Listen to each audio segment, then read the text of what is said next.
Intermediate science খুবই complicated, private আপনাকে পড়তেই হবে, কিন্তু আমার তো সেই এবিলিটি নাই। তখন আমি কি করছি জানেন, এটা একটু পলিটিক্যাল, বাট আপনি চাইলে কাইটে দিতে পারেন।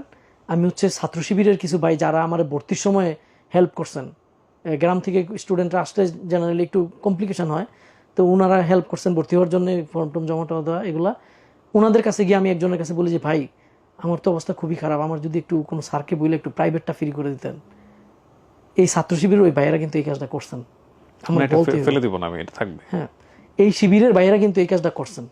আমি যদি বাংলাদেশের কোনো ছাত্র সংগঠন যদি আমি মনে প্রাণে সাপোর্ট করি, দিস ইজ বাংলাদেশ ইসলামী ছাত্র শিবির। আমি জামাত ইসলাম বা এগুলা নিয়ে আমার কোনো ওপিনিয়ন নেই, মানে আমি কি ঘৃণা করি না পছন্দ করি, I cannot agree or deny, কিন্তু শিবির মনে হয় যে বাংলাদেশের যত ছাত্র সংগঠন আছে তার চেয়ে সবচেয়ে বেটার ছাত্র সংগঠন। এবং আপনি কখনো অ্যাক্টিভলি করেন নাই শিবির? আমি অ্যাক্টিভলি কখনোই করি নাই, বাট এই উপকারটার জন্যই আপনি বলছেন। উপকারটার জন্য, এবং আরো স্টোরি আছে। জি, ওনারা কিন্তু আমার এই উপকারটা করেন, এবং কখনো কোনো ফ্রড আচরণ আমি কখনো পাই নাই, এটা ট্রু, অ্যাটলিস্ট শিবিরের কাছ থেকে।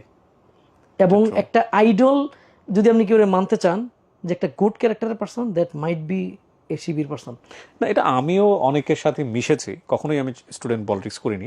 আমি ইউনিভার্সিটি লেভেলের অনেক সিনিয়র ভাই ব্রাদার যারা ইভেন যখন মিশতাম তখন বুঝতাম না যে ওনারা শিবির করেন, যেহেতু আমাদের সময় ঢাকা ইউনিভার্সিটিতে এটা একদমই গোপন বিষয় ছিল। পরবর্তীতে গিয়ে আমি জেনেছি আমার বন্ধুদের কাছ থেকে যে তুমি যাদের সাথে মিশো ওনারা তো এইভাবে এরকম এরকম, and this people are really good people.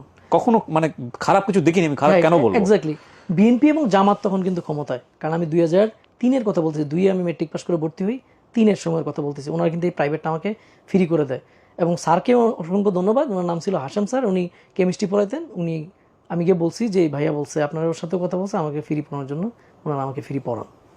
তো আমি বইও পেয়ে গেলাম, প্রাইভেটও ফ্রি পেয়ে গেলাম, আর ওই ম্যাথ লজিং করে আমার জীবন মোটামুটি ভালোই চলতেছে আর কি। কলেজে যাই এবং তুকুর পড়াশোনা করতেছি, যদিও আমি কিছু বুঝতেছি না কিন্তু, কারণ এই যে ম্যাথমেটিক্যাল ইকুয়েশন এগুলো সব মুখস্থ করতেছি, লিটারালি মুখস্থ, ঠাড়া মুখস্থ, আর কিছুই না।